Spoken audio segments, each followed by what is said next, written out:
Welcome to the Leaflets Upfront, a new series of interviews with public figures, constitutional experts, and lawyers on some of the most burning issues of the day.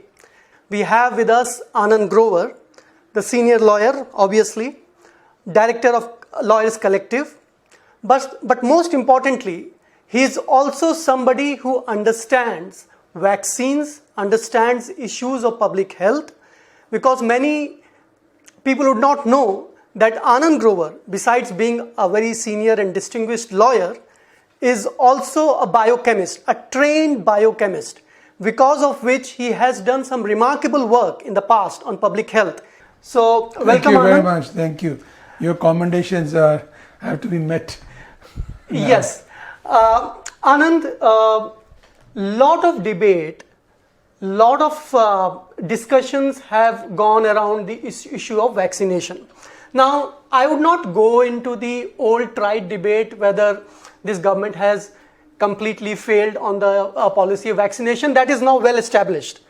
After the Supreme Court order, where the Supreme Court called the government's vaccination policy arbitrary and irrational, now it is proven beyond doubt that this government completely failed on the question of vaccination. But now, as a country and as a people, now we are confronted with questions that what is the cost of this failure? How did we get here? And what should we do going forward? So first of all, I'd like to know from you that India for many years has had a very successful universal immunization program, to an extent that we eradicated many diseases because of a very unique and highly successful model of vaccination people at a very large scale. So from there, where we had such a sterling record of vaccinating people, where did we go wrong? How did we come here? Well, Ashish, not only is our vaccination policy has been a very great success, and as you rightly point out, that there are a number of diseases which we have actually eradicated because of that program, measles, smallpox, etc. But also, India abroad is known for two main industries. One is software.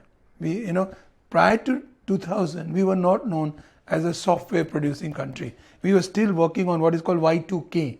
And I remember those days people didn't know that Indians had such a talent. But after Y2K, we just catapulted. Yeah. Similarly, the generic industry in India is actually there and one of the leading, and we are called the pharmacy of the developing world, now the pharmacy of the world.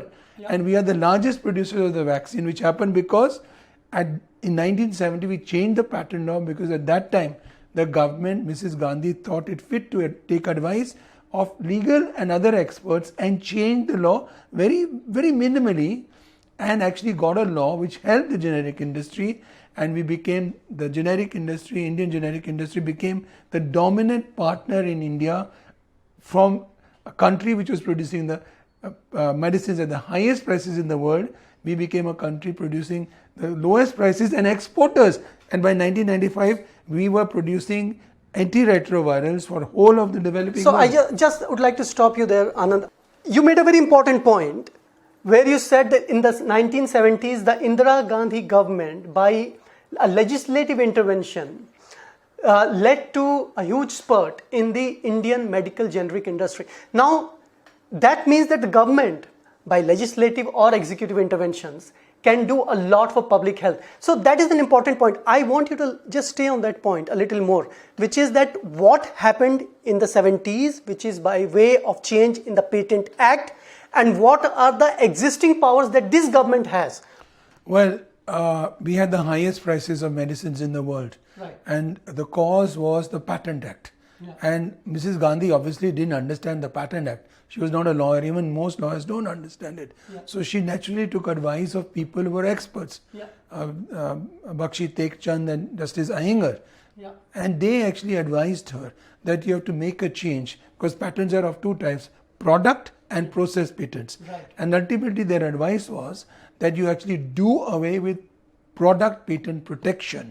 Yes. And that will actually get rid of the monopoly Yeah. in product patent, the absolute monopoly. So And- only process will be patented, Correct. and not the final product. Correct. And therefore, the generic industry would actually have another process Right. and come up. And that's exactly what they did. We were very good at process chemistry. We could actually make alternative processes, and that's the beginning of the rise of the Indian generic industry. Right. And they never looked back because of that. And in 2005, we had to reverse gear. Yeah. At that time, we introduced a very important provision in our law.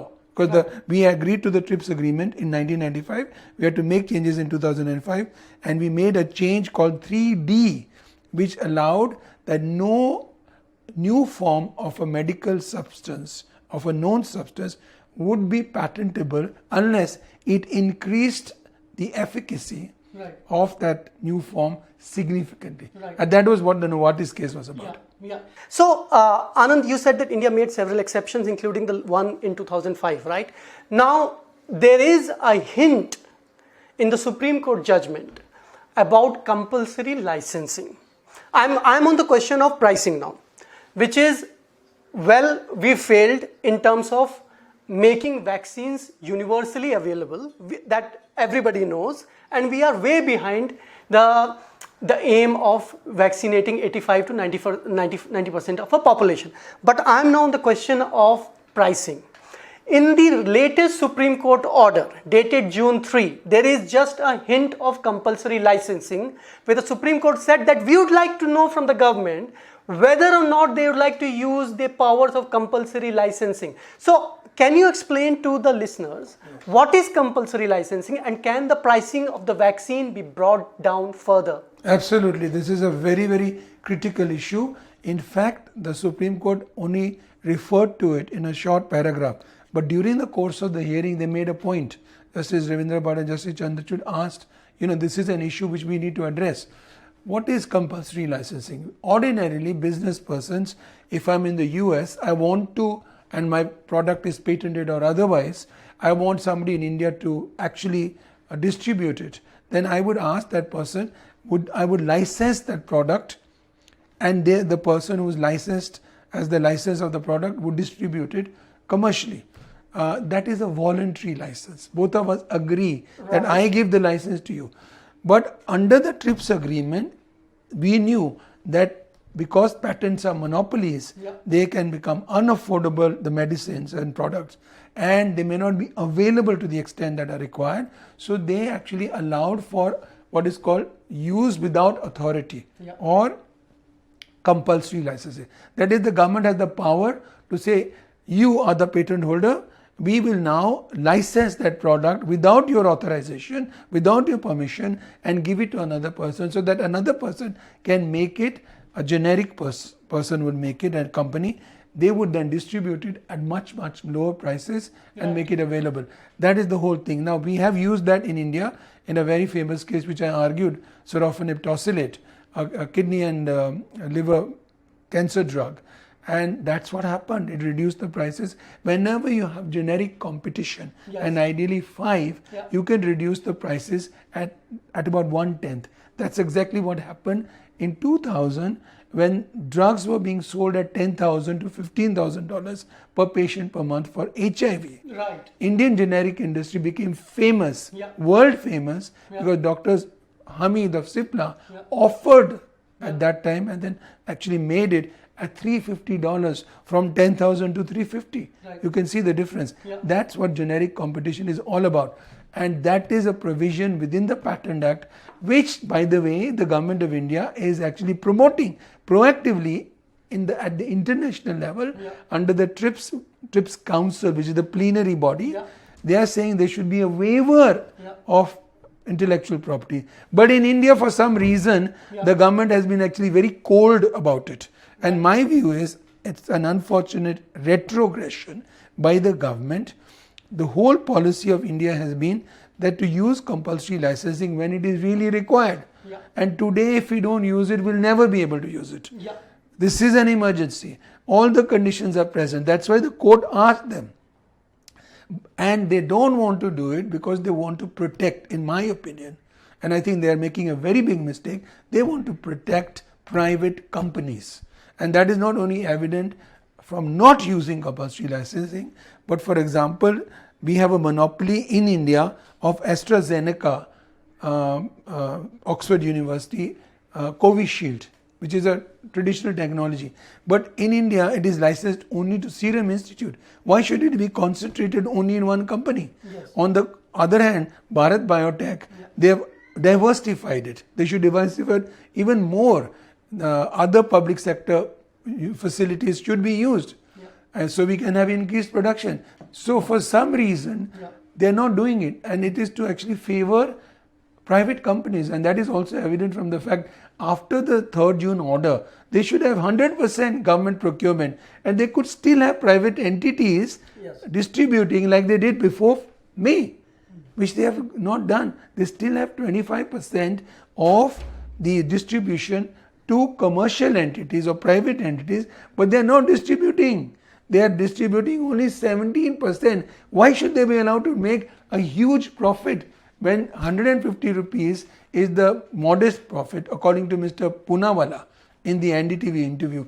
You are actually selling to private entities at 600 and the person is paying 1,000 to 1,800 rupees, which is much more than... You are referring to an interview that Mr. Poonawalla gave to NDTV a couple of months ago where he said that even at a price of 150 rupees, Serum Institute was still making profits. Modest profit. Modest profits. Yes. And now you're saying that that 150 has become actually 1,800 rupees for some people who have to pay. If they want to pay, but there was no need to have them. Yes. Because we have had a very successful program of free distribution or inoculation of vaccines to everybody. And just see the comparison between India, which is supposed to be mixed economy, socialist, a welfare state, to the US, which doesn't pretend to be that. It is 100% procurement by the US federal government and inoculating and distribution it free to everyone. If that country can follow that policy, why should we not? This comparison that you made between the approach of the Indian government juxtaposed with the approach of the US government. But before we dwell further on that, I would like to stay on the question of pricing, which is what really perturbs many, that still there is no transparency on pricing, which is how much these companies, private companies, they have invested, what is their cost per vaccine or per dose, and how much they are making. This, don't you think that because the public exchequer is now paying with all the private companies for vaccination, there should be some transparency in terms of what is actually the private companies are making in terms of profits? Well, actually the government has licensed the private companies to profiteer at a huge level. Not only here, but also in the US. Ordinarily, a blockbuster drug, which fetches $1 billion a year, they spend, according to the companies, $1 billion. Actually, they spend not more than 50 million according to the data which is available now. But let us assume they're spending 1 billion or 50 million, whatever it is. Blockbuster drugs are those drugs which are miracle drugs. They are making a lot of money. In the first year, they will make a turnover of $1 billion, which is 7,500 crores now, roughly.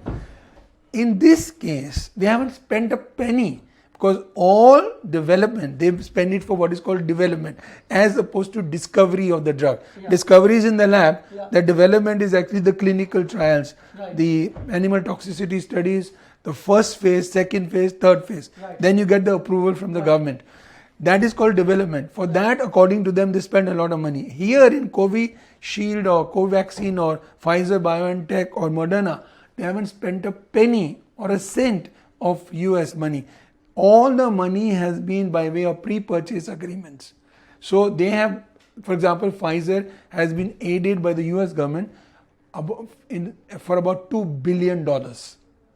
And in the first year, they are going to make $15 billion. Right. So this is the extent of profits.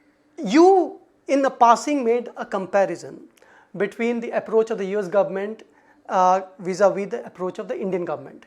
Now, Indian government, obviously, it's clear to everybody, was completely lackadaisical, it believed that virus had been vanquished, and between November and February they did very little in terms of making vaccination available universally.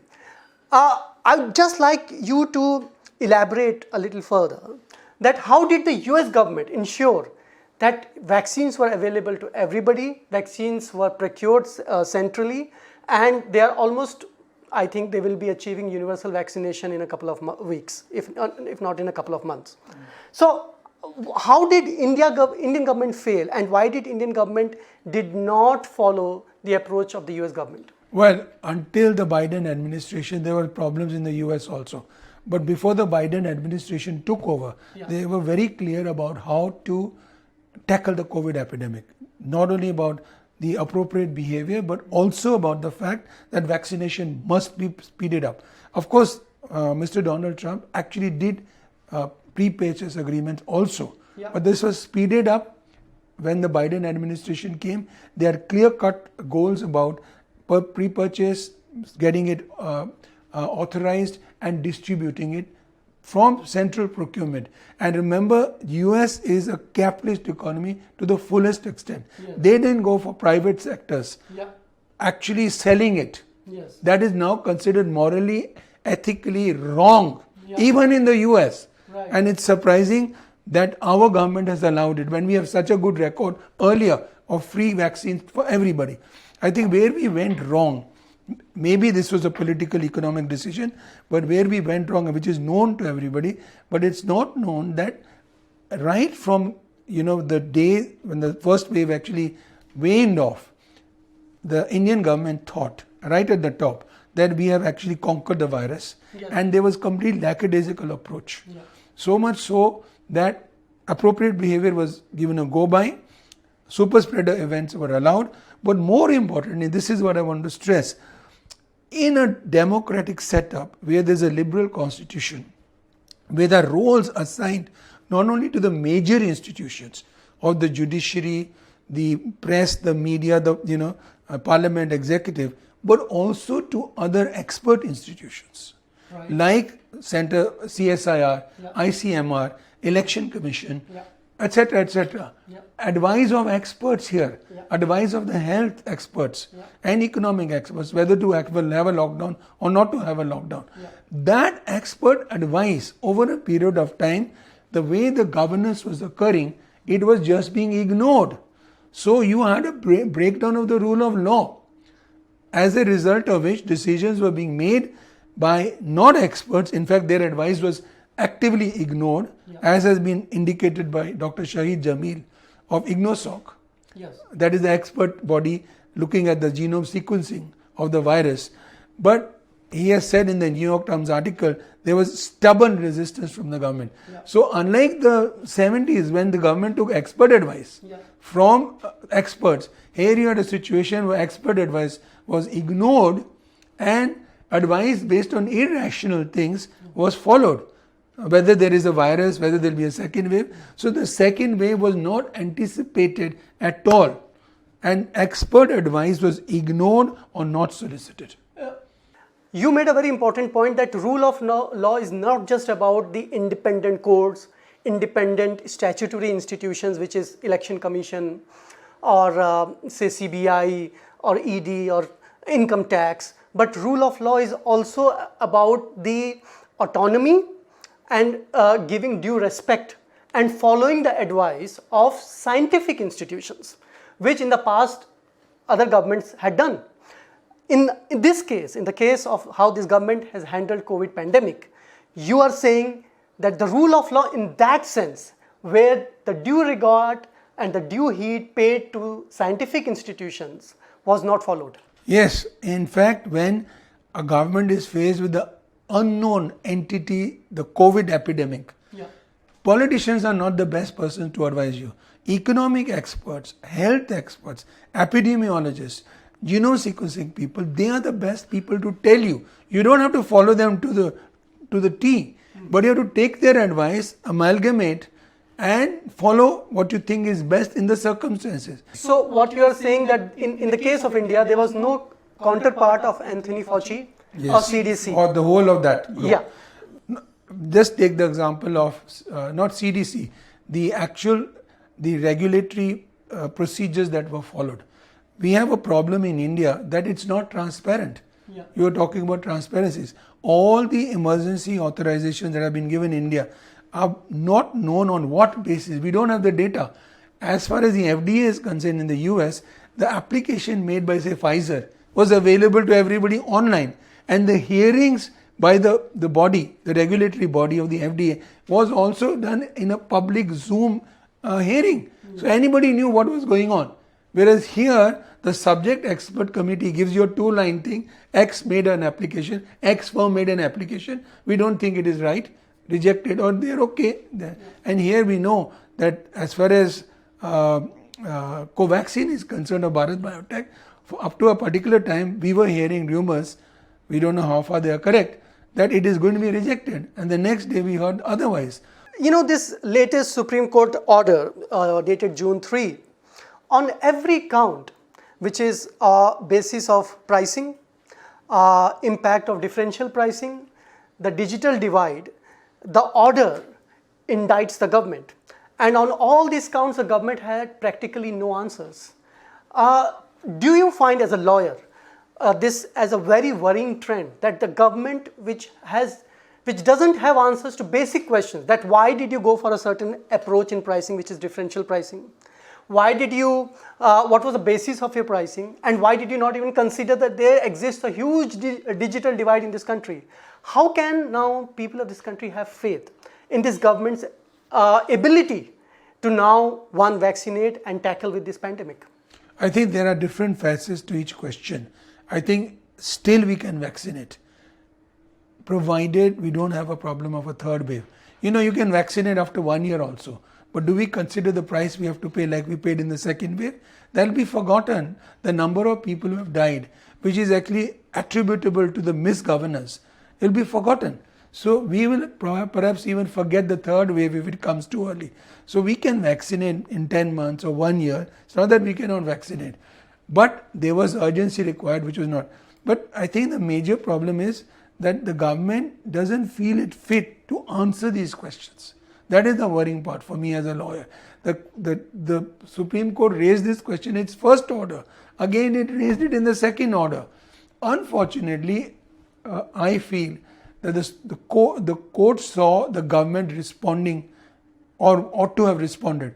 The government has not responded. What they have done is to actually come out with another policy where the main problem, okay, there were two problems in the earlier policy, competing of states with the private sector. That has been done away with. But the private sector is still there present, omnipresent, yes, which is where profiteering is going on. Yeah. Why should anybody pay for it? Yeah. And that answer has not been given. Yeah. It's like we have decided this and we are going to continue. So they don't see anything wrong with that. One such area, obviously, is the digital divide, that not everybody has access to smartphones and can register. That government has now tried to address by saying that anybody can walk in, no pre-registration is required. Recently, there was an article in the Indian Express written by an Ashoka University professor, where they have come with a moving map identifying the gender discrepancies, which is the gap where women are lagging behind. Especially in the rural areas. Especially in rural areas. So there is a north-south divide, there is a poor-rich divide, there is a digital analog divide, and then there is a gender divide. How do you think we can address these divides? Well, I think we have to be conscious of it, and it's very important to get everybody involved in decision making. The good decision making procedure or process in liberal democracies is to actually consult all stakeholders, all persons who are affected. There should be bodies like that. But you can't have a top-heavy bureaucratic body deciding this. It doesn't work. That's why in HIV, when we had policy making, people who were affected, HIV positive people, transgender, sex workers, were on the decision making bodies. They still are. Where do you find that in COVID? The decision making is, we don't know who's making the decisions, to be honest. But do you think still that there is some hope that we would be able to prevent the third wave, or at least deal with the third wave more effectively than we did the second wave? See, like a person who's trying to go through a forest when she doesn't know the path, you have to do your best. And what do you do when you don't know? You seek information from everywhere. You don't assume that you have the knowledge. That is the essence of trying to fight the unknown. We are fighting the unknown.